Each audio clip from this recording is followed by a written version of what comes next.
Bienvenue dans la pause fitness, le podcast sur la musculation, la nutrition et le style de vie. Je vous propose un nouvel épisode tous les mardis à 8h tapante. Vous pouvez le retrouver sur toutes les bonnes plateformes de podcast. À ce propos, vous pouvez également me laisser une évaluation, c'est ce qui m'aide le plus, directement sur la plateforme de podcast de votre choix. Vous avez également tous les jeudis à 18h sur ma chaîne YouTube Fitness Miss, une vidéo où je réponds à vos questions, ce qui peut vous permettre de mettre un visage sur la voix. Pour ceux qui sont passionnés comme moi, qui aiment bien aller plus loin que les petites recommandations qu'on voit à droite à gauche, je sors tous les dimanches à 10h du matin sur mon site www.fitnessmiss.fr un cours vidéo ou une enquête sur un sujet qui me passionne, que ce soit les hormones, que ce soit l'entraînement, la diététique, le sommeil, peu importe, ce sont toujours des sujets poussés avec un document plus une vidéo pour justement avancer petit à petit chaque semaine. Donc ça, c'est tous les dimanches à 10h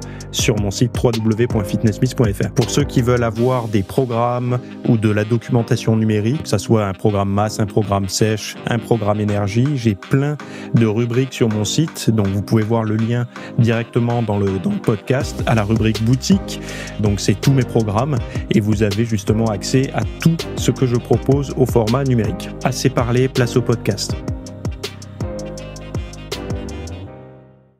Et salut à tous, nouveau podcast. Donc aujourd'hui, on va parler de pourquoi le tour de taille grossit avec l'âge, des dangers de la cannelle et du sport qui peut être fait sans avoir de l'énergie. Et je répondrai également à une question par rapport au switch de la façon de s'entraîner pour préparer l'été, pour être plus tonique, plus sec, etc. Enfin, vous appelez ça comme vous voulez. Et donc voilà. Donc le premier sujet, ça va être bouger pour garder l'esprit vif. Alors, et même sans carburant. Mais avant ça, je sais pas si vous faites partie des gens qui ont acheté qui ont investi dans un air fryer. Enfin, alors moi j'en ai un chez moi, mais c'est un air fryer. Je vais pas dire détourné, mais à la base c'est un instant pot et il y a le couvercle air fryer. Je m'en sers, pour rien vous cacher, assez peu souvent. Même très très rarement, mais je sais que c'est quelque chose depuis à peu près Noël là de cette année, c'est devenu hyper tendance. Alors bien sûr, ça existe depuis un certain temps, mais c'est devenu très tendance chez le très grand public depuis. Ça a été un petit peu le cadeau de Noël de cette année. Mais bon, enfin de cette année de Noël 2024-2025 quoi. Mais pourquoi l'air fryer cache des pièges et comment les éviter? Donc c'est un petit peu le thème de l'enquête que j'ai pu faire, puisque moi je me suis intéressé à ce mode de cuisson qui est assez peu étudié aujourd'hui.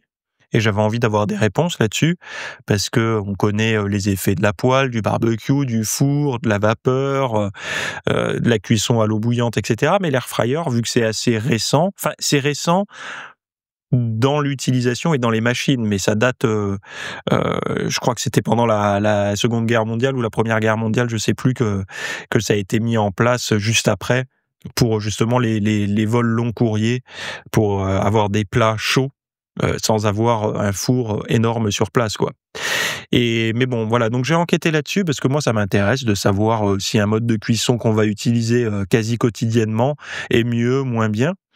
Et on voit que, alors déjà, tout l'argument marketing se tourne vers l'absence d'huile ou la quasi-absence d'huile, c'est-à-dire qu'on baisse la quantité de calories puisqu'on met moins de gras.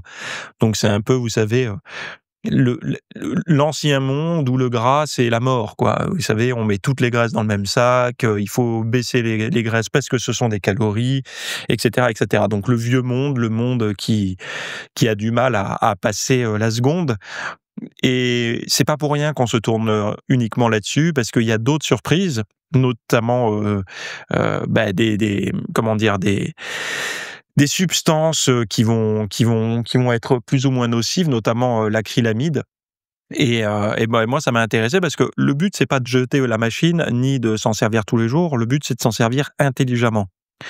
Et de limiter l'oxydation, par exemple, quand vous faites des poissons, de conserver un peu mieux les vitamines et minéraux. Moi, j'ai trouvé même des recherches qui montrent comment réduire jusqu'à 90% l'acrylamide par exemple, si vous faites des frites de patates douces là-dedans. Il y a également des techniques de pré-traitement des aliments, les seuils de température à ne pas dépasser. J'ai mis même une checklist pour toutes ces choses. Donc, c'est vraiment une enquête. Alors, pour les gens qui aiment cuisiner, hein, faut être comme moi, faut être passionné de nutrition saine et tout. Pour les gens qui en ont rien à foutre, n'allez pas voir ça, ça sera pas pour vous, hein. Mais ceux qui aiment vraiment bien faire les choses, avoir dans l'assiette quelque chose qui est plutôt en train de régénérer leurs cellules plus que de les détruire, quoi. Parce que c'est ça, en fait, le problème. L'alimentation moderne, d'ailleurs, c'était dans un bouquin que je lisais, mais c'est vrai que l'alimentation moderne, les modes de cuisson modernes et toutes ces choses-là, ça a plutôt tendance à nous abîmer, nous inflammer et empêcher nos cellules de se régénérer correctement. Et si on adopte une autre alimentation, là, on donne le bon carburant aux cellules, on évite de trop les agresser, on rend pas nos intestins poreux et comme des passoires, on redevient beaucoup plus solide à ce niveau-là. Et moi, c'est ça qui m'intéresse parce que, bah, déjà, j'avance en âge, hein, certainement comme vous. Et puis, je suis pas quelqu'un, vous savez, quand on dit, moi, j'ai pas la grande santé de base. C'est-à-dire que moi, je suis pas, même si je me suis jamais cassé un os et que je suis assez peu souvent malade depuis que je fais du sport et tout, mais globalement, avant, je faisais pas partie de ces gens qui résistaient à tout, quoi. J'étais dans la moyenne, mais je faisais pas partie de ces warriors naturels, quoi. Et je ressens que j'ai besoin d'avoir la main sur ce que je mange et sur ce que je fais de mon corps, de mon quotidien, pour me sentir mieux. Et pas au niveau psychologique, hein, même si ça aide. Je parle vraiment au niveau physique, physiologique. C'est-à-dire de moins, comment dire? De me sentir plus fort au quotidien, voilà, et plus capable d'affronter le quotidien. Moi, je me rends compte que si je laisse aller au hasard ma diététique et tout, je le vois par exemple si je pars en vacances et que je mange mal, parce que barbecue, apéritif et tout, même si je bois pas d'alcool, mais les petits gâteaux apéros, un peu de charcutes, des grillades, des gâteaux, des conneries comme ça, je vais me retrouver très rapidement diminué. C'est-à-dire, j'ai l'impression que c'est quasiment en quelques jours, ça y est, je vis ce que vit quelqu'un qui a mon âge et qui ne fait pas attention. Je ressens au niveau cellulaire, mon corps ne tolère pas ça. Alors, très certainement que c'est au niveau digestif, qu'il y a des saloperies qui passent. Mais je préfère faire attention, du coup, et de renforcer, en tout cas, de mettre en sommeil les. Enfin, moi, je suis convaincu que si jamais j'avais pas l'hygiène de vie que j'ai aujourd'hui, j'aurais une pathologie certainement auto-immune. En tout cas, je l'aurais eu, elle se serait déclenchée plus tôt dans ma vie. Là aujourd'hui, j'en ai pas. Peut-être qu'un jour j'en aurai une, mais j'en suis quasi convaincu. Je sens que mon corps, mon organisme n'est pas adapté au mode de vie moderne. Vous allez me dire, c'est pareil pour tout le monde. Personne n'est adapté à ça. Il y en a qui le vivent beaucoup mieux, en tout cas, et qui prêtent pas d'attention. Moi, j'ai des amis, ils mangent que des crasses. J'ai l'impression qu'ils ont encore plus d'énergie que moi, alors que je fais du sport et tout. Bon, c'est faussement de l'énergie parce qu'il y a beaucoup de surpoids, de l'inflammation et tout, mais Heu, quand même, je me rends bien compte qu'il y a des différences et par contre, moi, pour avoir ce niveau d'énergie-là, donc similaire à eux, voire plus, il faut que je sois carré sur mon hygiène de vie et donc de m'intéresser aux modes de cuisson comme l'air fryer et tout, ça fait partie de ça. Moi, je mets une brique après l'autre, mais j'avance et donc si ça vous intéresse, je vous ai mis le lien. Donc pourquoi l'air fryer cache des pièges et comment les éviter et surtout pas jeter votre machine. Allez voir, je vous l'ai mis dans les notes du podcast. Donc premier sujet de l'épisode, bouger pour garder l'esprit vif même si on n'a pas de carburant. Alors même en l'absence d'une source essentielle d'énergie, l'exercice physique parvient à maintenir la santé du cerveau et c'est une découverte majeure révélée par une université du Missouri. Donc les chercheurs Taylor Kelty et Scott Rector ont voulu comprendre si l'exercice pouvait protéger la mémoire lorsque le foie, qui produit les cétones en cas de manque de glucose, est défaillant. Ces cétones alternatives, naturelles au sucre, alimentent normalement les fonctions cérébrales telles que la mémoire et l'apprentissage.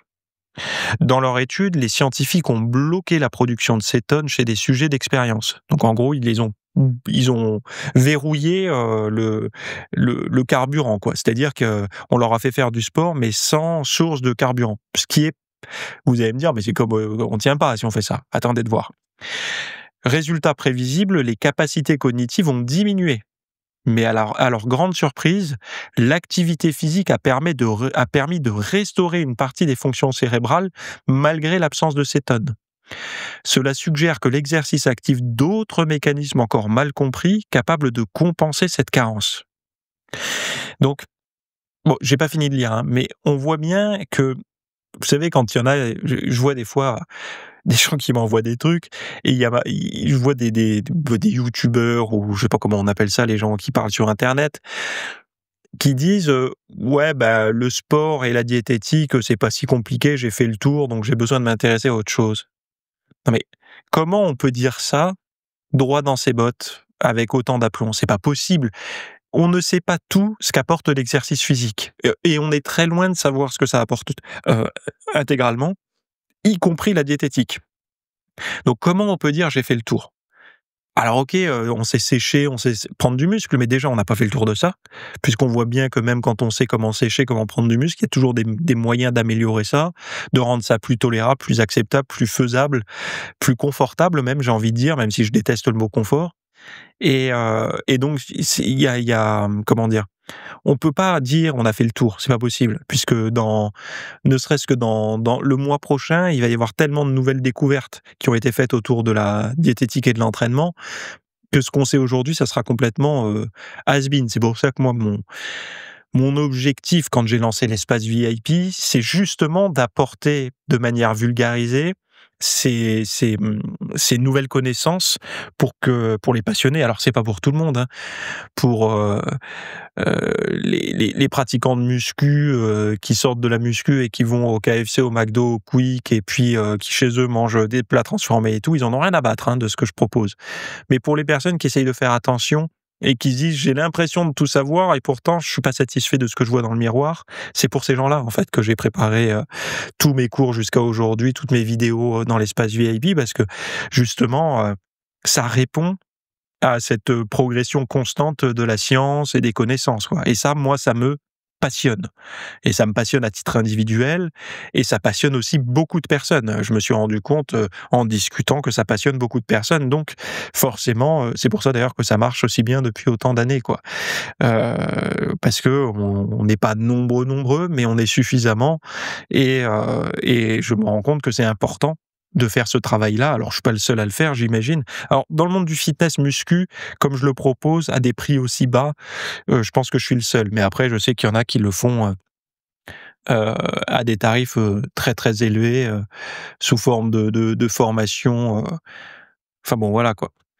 Donc ce résultat a des implications importantes pour les personnes souffrant de troubles du foie qui les empêchent de produire ces molécules cruciales, donc les cétones, hein. Donc le lien entre foie et cerveau, longtemps négligé, pourrait expliquer pourquoi certaines affections hépatiques sont associées à un risque accru de démence. Donc en fait, eux, ils font le lien entre problème hépatique, donc problème de gestion de l'énergie par le foie, et problématique au niveau cérébral. Alors que le nombre d'Américains atteints de maladie d'Alzheimer devrait doubler d'ici 2060, doubler c'est énorme, hein. Et Alzheimer, ça fait peur parce que c'est vraiment, enfin bon, on le sait aujourd'hui, on a tous un proche qui a souffert d'Alzheimer lointain, un grand-père, et c'est pas évident, hein, de voir. Imaginez si c'est votre femme ou votre mari, quoi. C'est quelque chose, on se met pas forcément à la place des personnes, heu, d'âge mûr qui vivent ça, parce qu'on se dit: «Bon, ben, ils l'acceptent parce que c'est la norme», sauf que vous verrez et on verra quand on aura l'âge de l'Alzheimer et tout, on verra que personne n'y est prêt, hein. Personne n'y est préparé à voir son conjoint diminuer. C'est pour ça, c'est vraiment, quelque chose, qui, enfin voilà. Donc cette recherche éclaire un nouvel espoir. L'exercice pourrait devenir un levier central dans la prévention du déclin cognitif, même dans des contextes biologiquement défavorables. Et c'est pareil, je lisais un bouquin, d'une médecin qui a eu la sclérose en plaques et qui, pendant des années, bah, voilà, est médecin, donc et puis médecin à un poste assez élevé, et puis le jour où elle a la sclérose en plaques, elle a subi les traitements, elle a écouté ses confrères, hein, pour se traiter et tout, et puis un jour, elle a eu un déclic, elle s'est rendue compte d'une chose, c'est qu'en fait, les traitements, la médecine, pourtant c'est une médecin, hein, là je vous fais part de son témoignage, c'est pas moi qui invente, hein. Je crois que c'est Walls qu'elle s'appelle, la médecin.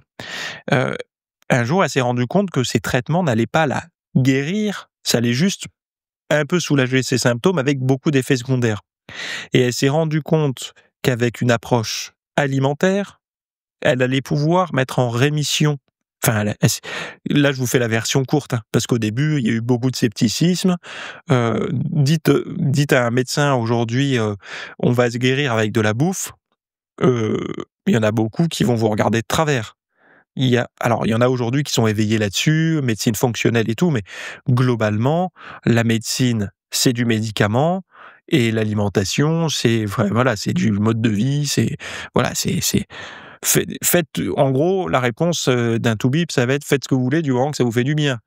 Voilà, mais il y aura pas vraiment dans leur esprit, à tous en tout cas, un rôle fonctionnel, un rôle mécanique de l'alimentation. C'est-à-dire que de quoi sont composées les cellules et tout, enfin de quoi ont besoin les cellules.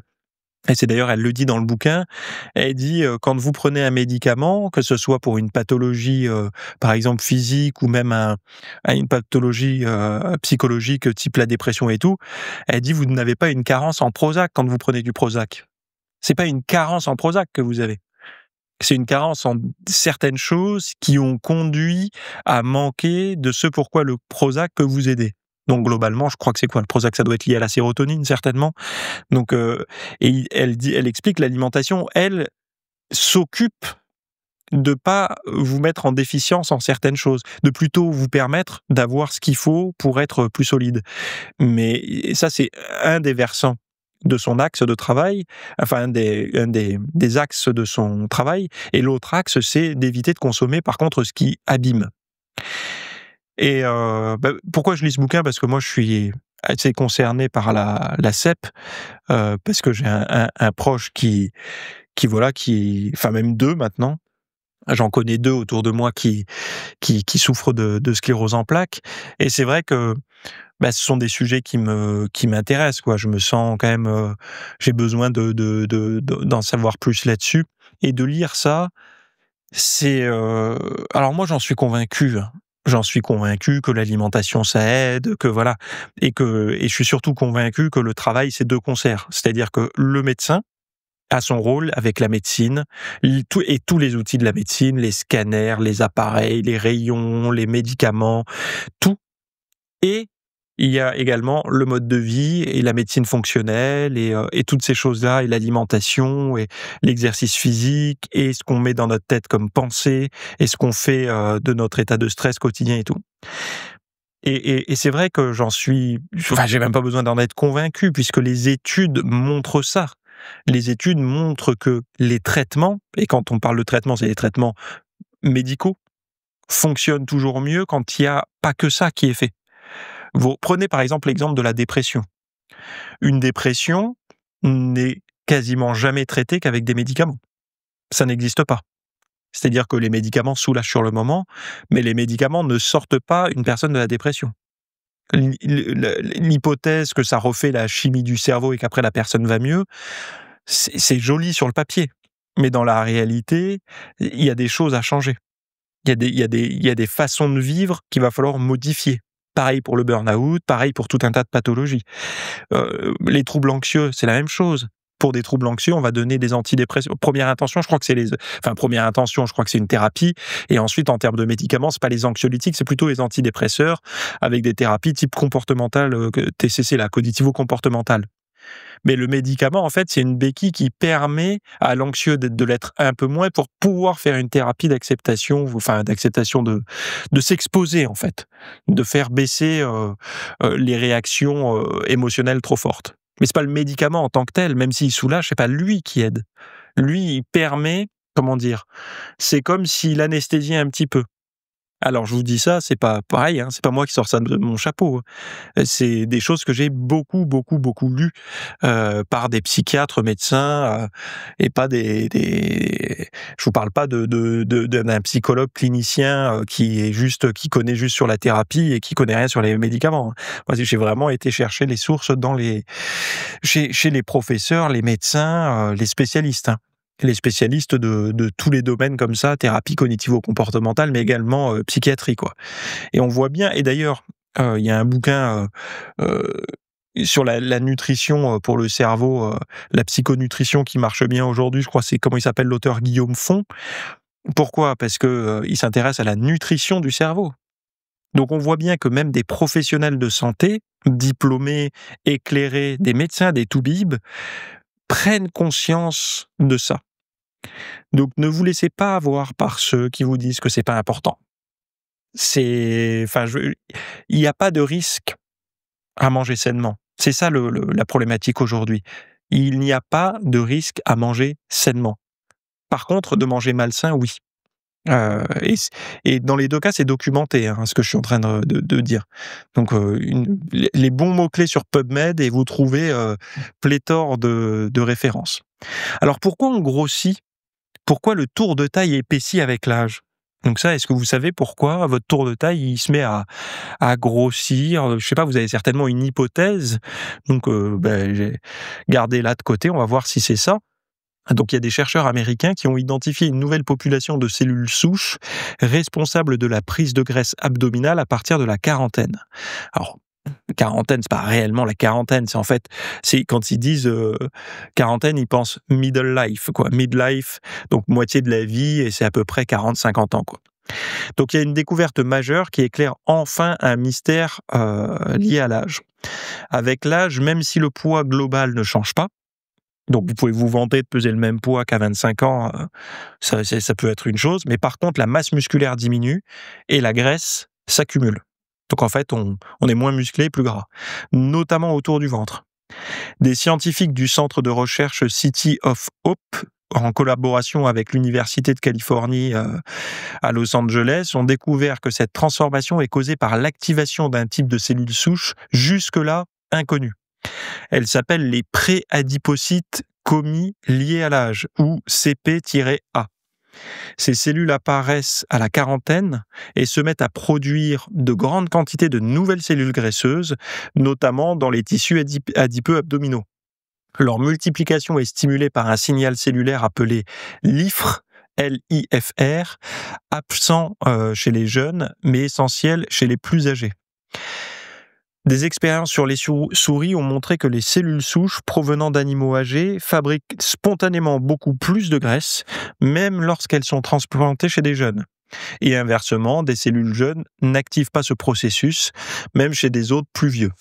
Des analyses de tissus humains ont confirmé la présence et l'activité accrue de ces cellules CP-A chez les personnes d'âge moyen. Donc les CP-A, c'est les préadipocytes commis liés à l'âge.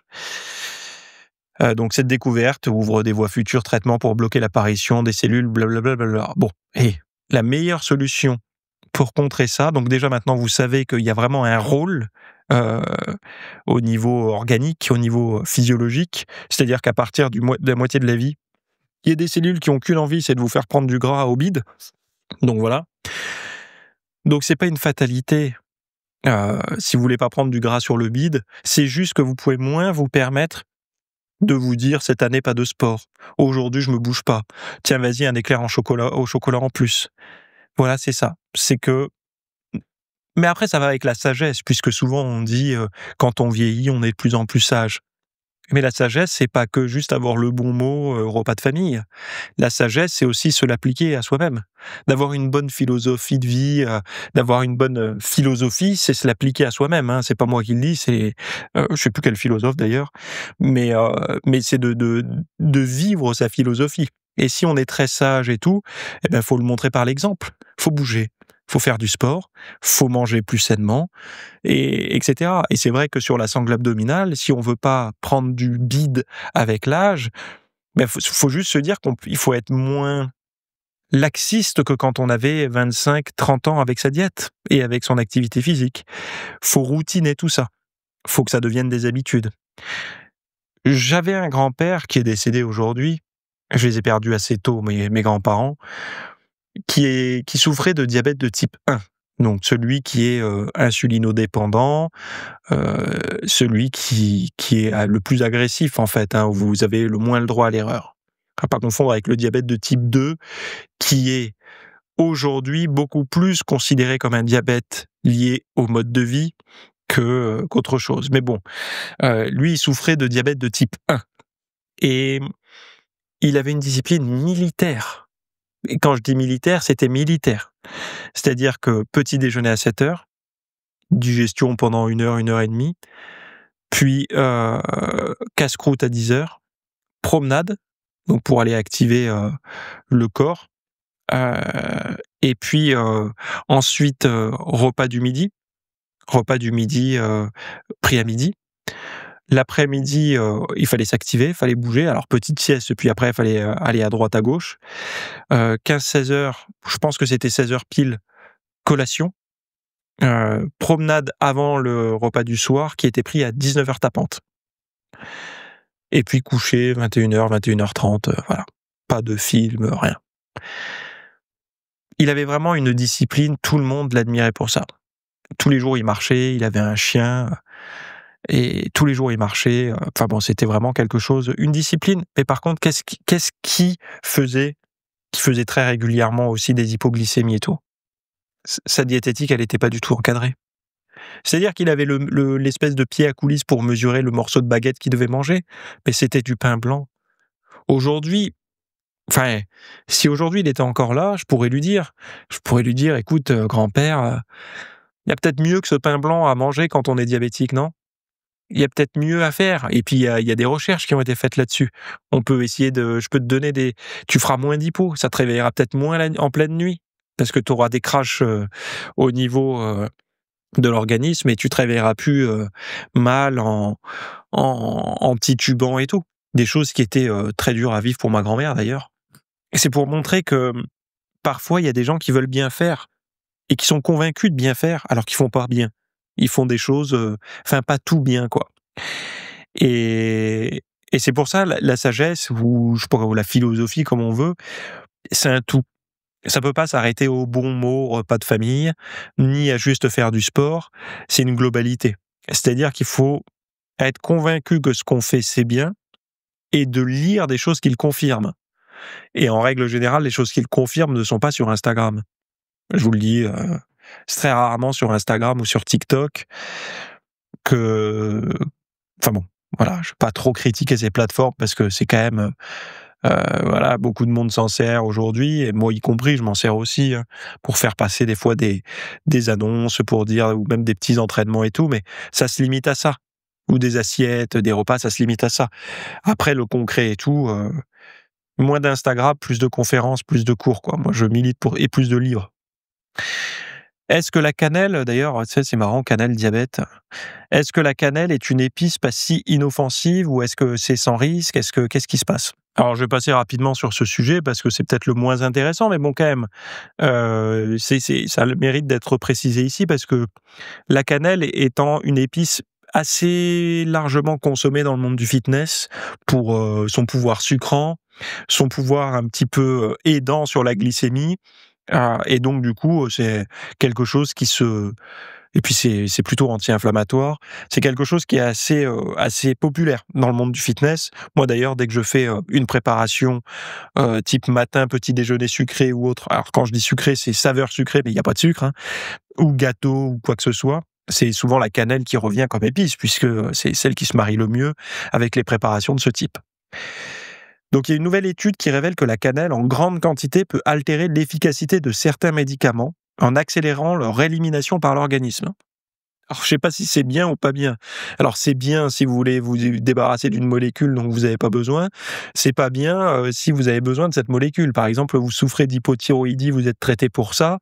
Si vous prenez au taquet de cannelle, ben ça se trouve votre traitement, je sais pas comment on appelle ça, lévothyrox ou L-thyroxine ou je sais pas, elles ont changé les molécules. Et ben, ça se trouve, vous allez vous retrouver à avoir une moindre efficacité. Donc, c'est quand même dommage, quoi. J'ai pris cet exemple-là au hasard, hein. Pareil, si vous prenez un antidépresseur pour une dépression et que vous vous gavez de cannelle, ça se trouve, ça n'aide pas. Donc, des chercheurs du Centre national pour les produits naturels, rattachés à l'université du Mississippi, ont découvert que le cinnamaldéhyde, composé principal de la cannelle, active des récepteurs responsables de l'élimination des médicaments dans le corps. Résultat, les principes actifs des traitements peuvent être évacués trop rapidement, réduisant leur effet. Donc cette interaction est particulièrement préoccupante pour les personnes souffrant de maladies chroniques comme l'hypertension, le diabète, l'asthme ou encore la dépression.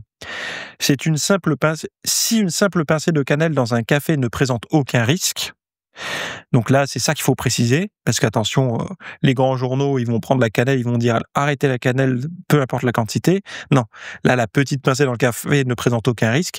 Les suppléments concentrés ou l'usage intensif de cannelle sous forme de poudre pourraient poser problème. L'étude souligne aussi que toutes les cannelles ne se valent pas.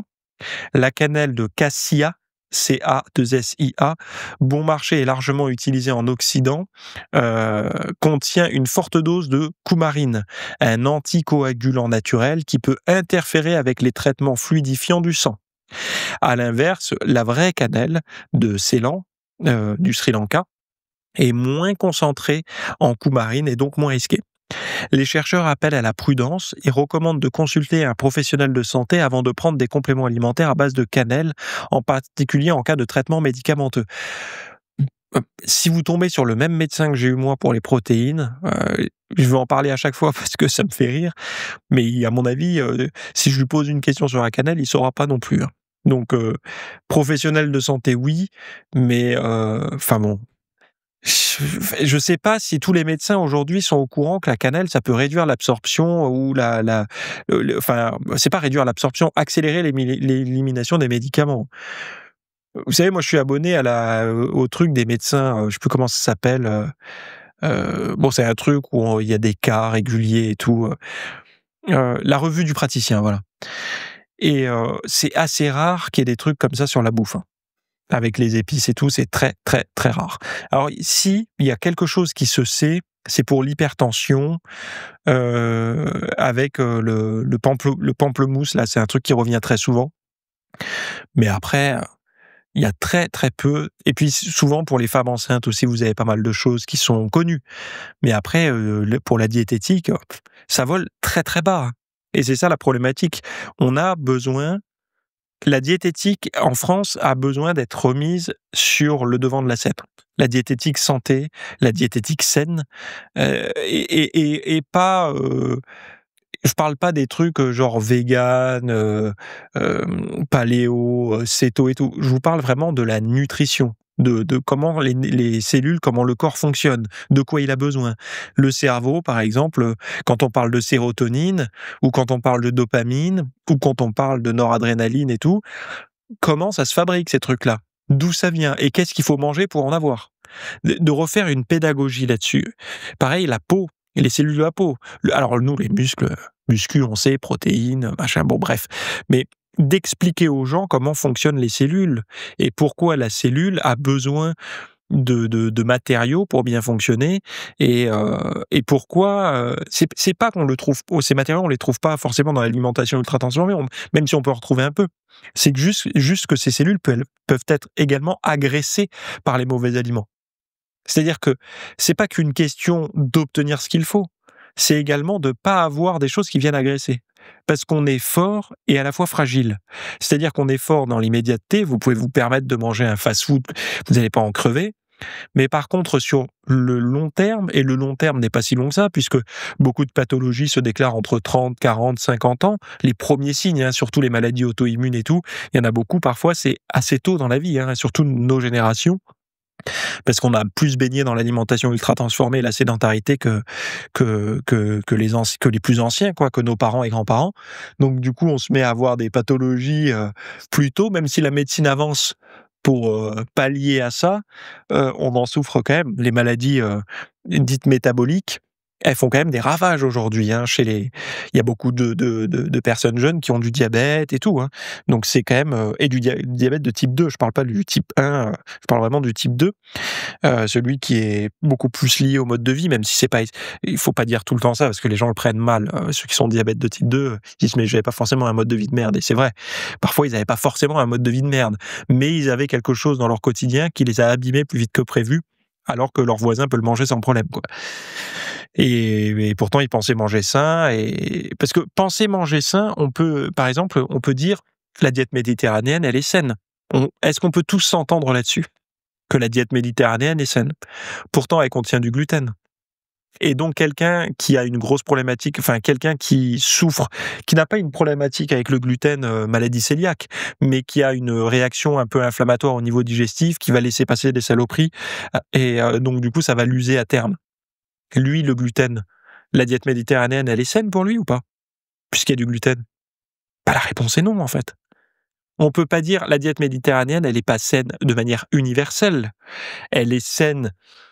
C'est une idée, c'est un palier, c'est comment dire? C'est la première marche de la diète saine. Mais la seconde marche, c'est la personnalisation. Pareil pour les produits laitiers. Les produits laitiers, en France, il y a une guerre énorme. Il y a d'un côté, toute une armée d'influenceurs qui sont même pas payés par l'industrie agroalimentaire, mais pourtant qui leur font un tapis rouge. Ça, il y a un truc qui m'échappe là-dessus. Je me dis: «Mais c'est très étrange». Ils ont pas eu besoin de les recruter et pourtant, ils leur font le lit, ils leur con enfin bon bref.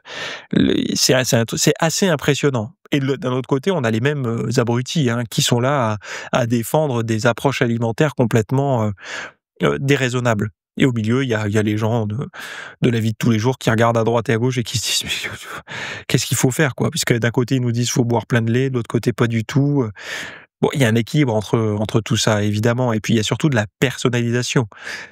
Si à chaque fois que vous buvez un verre de lait, vous avez presque le temps, à peine le temps d'aller, sur la cuvette des toilettes ou quand vous buvez, du lait ou mangez de la glace ou mangez une pizza, derrière vous avez des rhinites allergiques, qui sont, monstrueuses, les yeux, gonflés et cetera. Bon, ben, peut-être parce que vous avez le droit de vous poser la question sur les bienfaits des produits laitiers pour vous. Mais si ça vous pose pas de problème, que vous digérez bien, que ça vous met même de bonne humeur ou j'en sais rien, et que vous avez aujourd'hui derrière vous 50 années ou 40 années de consommation quotidienne de produits laitiers et que vous avez rien et que tout va bien, bah, qui pourrait vous dire de changer? Alors il y aura toujours quelqu'un qui vous dira: «Oui, mais ça va se déclarer plus tard», mais il en sait rien en fait, si ça va se déclarer ou pas plus tard. Ça, c'est l'avenir qui le dira. Aujourd'hui, en tout cas, vous vivez bien. Par contre, si vous vivez mal, personne ne peut vous dire: «Continue».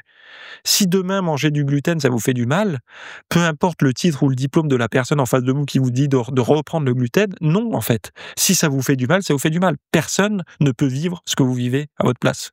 Et c'est ça, c'est pour ça la première marche de l'alimentation saine, souvent c'est ça, diète méditerranéenne ou moins transformée, blablabla. Mais la seconde marche, c'est la personnalisation. C'est de: «OK, maintenant je fais sainement, mes placards sont bien remplis, mon frigo est fourni avec des aliments sains. Bon, ben, est-ce que dans ces aliments sains, ils sont tous sains pour moi? Ou est-ce qu'il y en a un qui m'abîme?»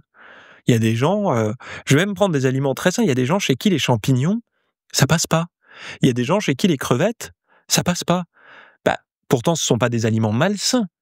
Fruits de mer, champignons, bon, il y a même, un peu de vitamine D dans les champignons s'ils ont été exposés au soleil, c'est pas mal.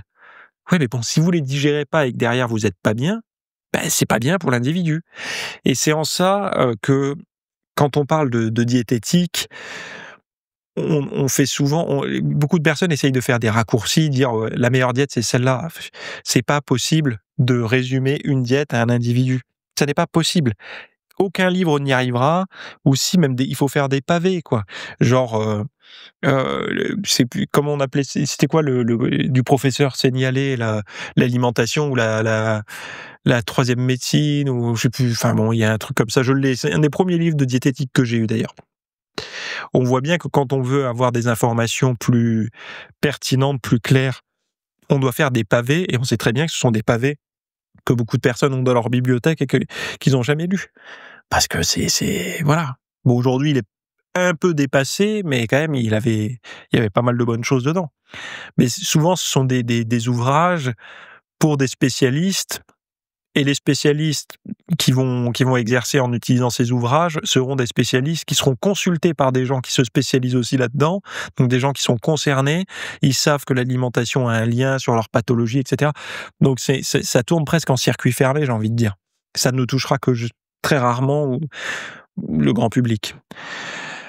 Bon, donc faites attention à la cannelle pour en revenir à ça, parce que si vous suivez un traitement, enfin voilà, vous avez l'information, fouillez, allez voir les références que j'ai mis et puis voilà quoi.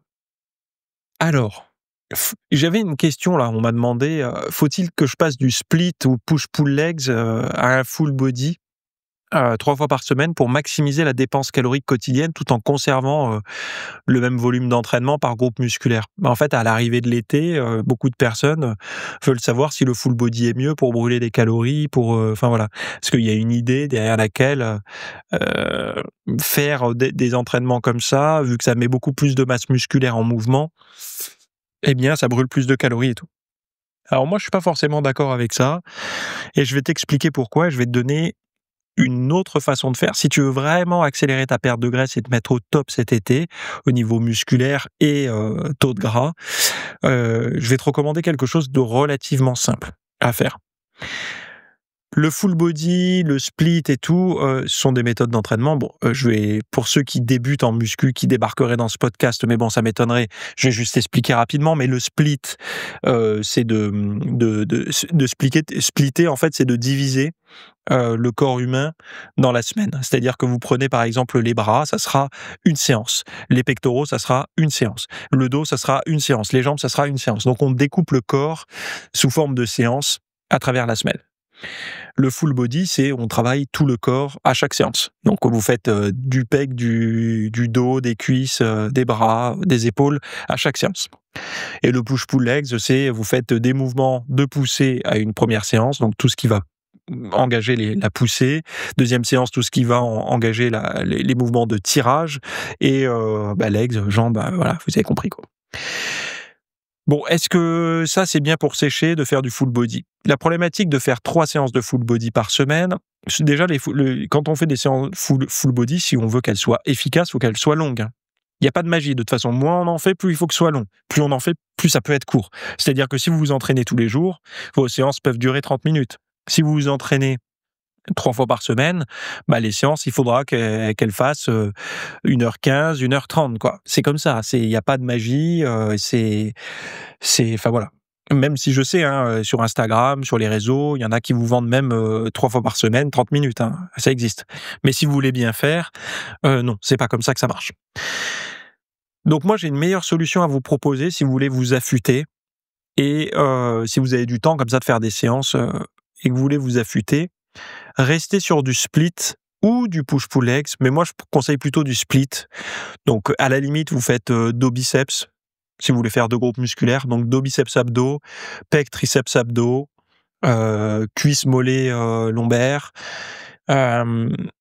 épaules trapèzes, abdos, et puis une autre séance biceps triceps ou pas du tout, vous arrêtez là. Donc ça fait à peu près 4 séances. Une séance épaules, une séance jambes, une séance pec biceps, une séance pec triceps et une séance dos biceps. Oui, moi je préfère garder les biceps avec le dos et les triceps avec les pecs. C'est comme ça et ça a toujours mieux marché pour moi. Donc si on fait ça, donc les séances là, si on fait ça, elles peuvent tenir en 45 minutes, 1 heure, facile. Si vous êtes sérieux et que vous tapez pas le bout de gras avec le partenaire d'entraînement, ça peut se faire assez facilement. Et les 15 minutes après à la fin de votre séance, pendant 15 minutes, vous faites du tapis de course, du tapis de marche, vous prenez vos baskets, vous allez en forêt à côté de chez vous, peu importe. Vous faites un cardio immédiatement derrière votre muscu. Alors là, il y a quelques études qui l'ont montré, mais bon, c'est vrai que de faire de la muscu, vous mettez en circulation des acides gras quand vous vous entraînez. Alors vous brûlez du glycogène aussi, hein, mais vous mettez en circulation en gros, vous mettez en circulation du tissu adipeux. Mais ce tissu adipeux en circulation, si vous ne l'utilisez pas, il va aller se restocker. Enfin voilà, l'énergie non utilisée est restockée. Il n'y a pas de magie, elle ne s'évapore pas comme ça. Donc même si durant l'entraînement de muscu, vous en avez dépensé, vous pouvez amplifier ça juste après la muscu en allant faire une activité cardiovasculaire de basse intensité. Pourquoi? Parce que le cardio de basse intensité, qu'est-ce qu'il va utiliser majoritairement comme carburant? Des graisses, oui. Donc c'est pour ça que ça peut être intéressant, si vous voulez vous affûter, vous faites muscu, donc la façon que vous préférez, et puis derrière, vous faites 15-20 minutes de cardio. Ça sera hyper intéressant. Commencez même par 10 minutes de cardio. Vous marchez à un rythme très rapide autour de chez vous, autour de votre home gym, à la salle de sport, sur un tapis en côte, peu importe. Et puis la semaine 2, vous passez à 12 minutes. Puis la semaine 3, vous passez à 15 minutes, etc., pour arriver à 20 minutes après la séance de marche rapide ou de footing léger ou de pédalage, peu importe. Et ça, si vous prenez l'habitude de faire ça, ça aura vraiment un effet significatif sans pénaliser votre masse musculaire. Parce que si vous avez l'habitude de tabasser vos pecs avec 3 ou 4 exercices, avec un volume assez conséquent durant la séance, et que du jour au lendemain, vous passez sur du full body, et même si vous les faites 3 fois par semaine, les pecs, mais que vous faites un exercice et demi ou 2 exercices, c'est pas la même chose. En fait, le full body, ça marche, hein, mais tout est une question d'où on vient. Si vous frappez votre corps à coups de split depuis des années, c'est hyper difficile de rendre le full body aussi productif que le split. Si vous venez du poids de corps ou de rien du tout, le full body va être génial. En fait, il faut toujours voir de là où on vient, quoi. Par exemple, si vous êtes coureur, un marathonien, vous êtes marathonien, voilà, vous faites de la longue distance, du 8 et tout, mais vous êtes un coureur. Si demain vous vous mettez au crossfit, pourtant le crossfit c'est bien, ça fait travailler l'équilibre et tout. Oui, mais au bout d'un an de crossfit, vous avez arrêté le marathon, maintenant vous faites du crossfit, donc vous faites de la course à pied, vous faites de tout dans le crossfit, on est d'accord. Eh ben vous allez être moins bon en marathon. Pourquoi ? Parce que vous êtes moins spécialisé. Vous allez devenir meilleur, plus fort dans plein d'autres domaines, hein, mais moins spécialisé dans le marathon. La muscu, c'est la même chose. Si votre but, c'est d'avoir la musculature la plus agréable à l'œil et tout, il faut faire ce qui marche le mieux. Et je dis pas que le full body, ça marche pas. Je dis que ça marche moins bien. C'est tout. Pourquoi ? Parce que si, au début, vous commencez par le full body, vous allez avoir des résultats géniaux. Mais plus vous allez avancer dans votre progression, plus le split va se faire naturellement, pour des questions de récupération. Parce que quand vous allez être capable de faire, par exemple, 100 kg squat, 100 kg développé couché, 100 kg sur des rowing ou autre, enfin, des charges qui deviennent à peu près lourdes pour tout le monde. Vous pourrez plus faire ça, tous les jours en full body. Vous pourrez plus faire des squats à 100 kg, tous les 2 jours, et je parle pas, d'une petite série, mais de vraiment des choses, sérieuses, et puis faire du bench, lourd, du soulevé de terre lourd. Tout ça 3 fois par semaine et à chaque séance, vous pourrez pas. Enfin, sur le papier, vous avez l'impression que vous pouvez, mais vous verrez que votre récupération ne va pas le tolérer. Musculairement, vous pourrez, hein, mais au niveau tendineux, articulaire et nerveux, c'est une autre, paire de manches. Et vous verrez que le système nerveux, c'est celui que vous avez à 20 ans, c'est pas le même entre 30 et 40, hein. Plus la pression de la vie est pesante, donc autour de la crise de la quarantaine, hein. En gros, là où moi je suis en ce moment, où beaucoup d'entre vous sont aussi, puisqu'on a en général une écoute qui nous ressemble, heu, la vie n'est pas la même. C'est-à-dire qu'on a plus de stress, la vie quotidienne on a plus de stress. On se met plus la pression, on est dans un âge où la pression est plus importante que quand on a 20 ans. C'est-à-dire que le «j'ai toute la vie pour y penser», c'est fini quand on a notre âge là, enfin l'âge que j'ai aujourd'hui. On peut plus se dire: «J'ai toute la vie pour y penser». Là maintenant, c'est maintenant. Les décisions, importantes, si elles n'ont pas déjà été prises, il faut les prendre. Parce que c'est pas, enfin voilà quoi. Et là, ça pèse sur la récupération nerveuse d'un individu, et de faire du lourd tout le temps, 3 fois par semaine et tous les groupes musculaires, et souvent les gens qui vous vendent ça, heu, alors j'aime pas être péjoratif, parce que c'est pas sympa, mais j'ai pas envie d'avoir leur physique. Pas à tous. En tout cas, il y en a certains, oui, ils ont des super physiques, bon, mais non. Et moi, quand je regarde un petit peu toutes les personnes qui m'ont inspiré au niveau physique, ce sont toutes des personnes qui ont fait des entraînements plus ou moins comme je fais aujourd'hui. Vous savez, moi, je suis un peu, de la vieille école. Moi, je pense que d'observer ce qu'ont fait les anciens, et puis de se dire, ils sont peut-être pas complètement cons, contrairement à ce que pensent, beaucoup de gens.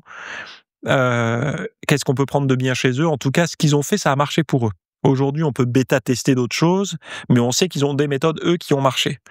Et puis moi, les physiques d'avant me plaisaient. Alors évidemment, vous allez me dire, ils avaient des produits dopants et tout comme aujourd'hui. Oui, peut-être.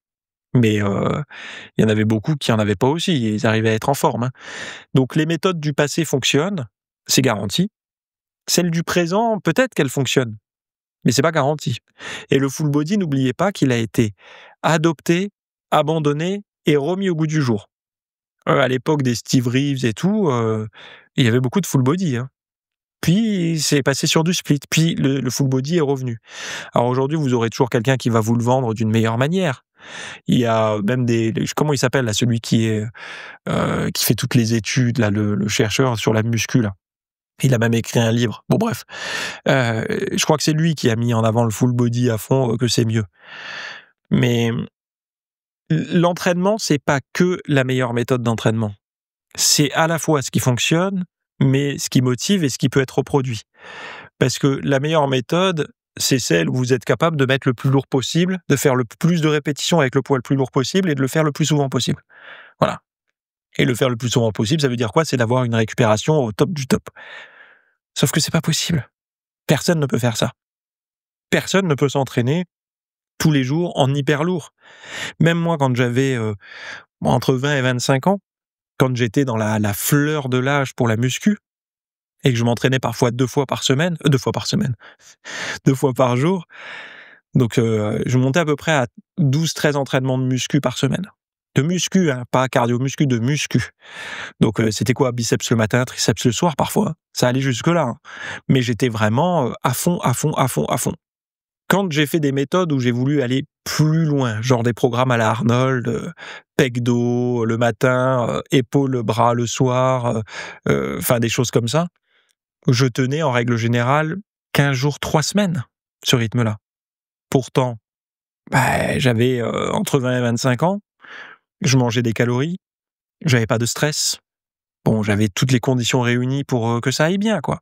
Mais c'est pas tenable à un moment donné au niveau, comment dire, de la récupération. Donc, comment voulez-vous, à un âge qui est le nôtre, que ça se passe mieux, avec plus de stress et tout? C'est pour ça la méthode que je vous donne, elle est moins stressante. C'est-à-dire que vous allez quand même bombarder chaque groupe musculaire, donc vous n'allez pas perdre et vous allez même prendre, en tout cas selon la phase où vous êtes. Chaque groupe musculaire est bombardé. Allez voir mon programme Hard Reset sur le site, hein. Je vais vous le mettre là, dans les notes de l'émission. Allez voir le programme Hard Reset. C'est honnêtement le programme qui revient justement à l'ancienne, comme ça. Et vous cumulez juste. Commencez par 10 minutes de cardio basse intensité après chaque séance. Vous montez à 12 minutes la deuxième semaine, à 15 minutes la troisième, à 17 la quatrième et à 20 la cinquième. Et vous verrez que vous allez sécher régulièrement. Préférez ça à des trucs violents, mais court-termistes, quoi. Voilà. Donc, tout ce dont j'ai parlé, de l'air fryer jusqu'au hard reset et jusqu'à toutes les citations de cet épisode, se trouve en description. Je vous souhaite à toutes et à tous une excellente semaine et on se retrouve de l'autre côté pour les plus passionnés. Merci d'avoir écouté cet épisode. Alors, avant de partir, j'avais juste quelque chose à vous partager. C'est vrai que vous avez peut-être des temps morts à meubler, que ce soit des temps de trajet dans les transports en commun, du cardio un petit peu long sur un tapis de course, ou alors tout simplement envie de remplacer les programmes que vous avez la soirée pour de l'apprentissage. Vous êtes peut-être adepte des émissions, des documentaires, des reportages, etc. Sauf que dans le monde de la musculation, de la nutrition, du développement, d'un mode de vie sain, etc. C'est un peu maigre en contenu dans les médias grand public. Et donc, ce que je vous propose, moi, personnellement, c'est d'aller faire un tour dans la bibliothèque alors, c'est un Netflix version fitness privée qui vous coûtera moins cher qu'un lavage auto au rouleau par mois. Et là, vous avez vraiment tous les sujets. Alors, c'est plein de cours que je propose. Il y en a déjà plus de 300. Ce sont sur le sommeil, sur les hormones, sur la nutrition. Donc ça peut être pourquoi on a faim, pourquoi on n'arrive pas à tenir un régime, comment faire, quelles sont les solutions, mais aussi d'anatomie pour l'entraînement, des programmes d'entraînement. Donc tout ce qui est lié à la perte de graisse, si vous avez du gras sur le bas du ventre depuis des années, ou alors si vous avez du mal à prendre de la masse musculaire, tous ces sujets du plus connu, entre guillemets, du plus recherché au plus pointu, Tous ces sujets sont largement abordés dans cet espace VIP. Donc, pour rappel, pour y accéder, vous avez un lien en description. Si vous ne le trouvez pas, vous allez sur www.fitnessmiss.fr et vous faites devenir membre. Voilà, vous trouverez sur le site. Et vous accédez à ce contenu caché que vous pourrez écouter partout. Voilà, je vous laisse ici. Très bonne fin de journée à tous.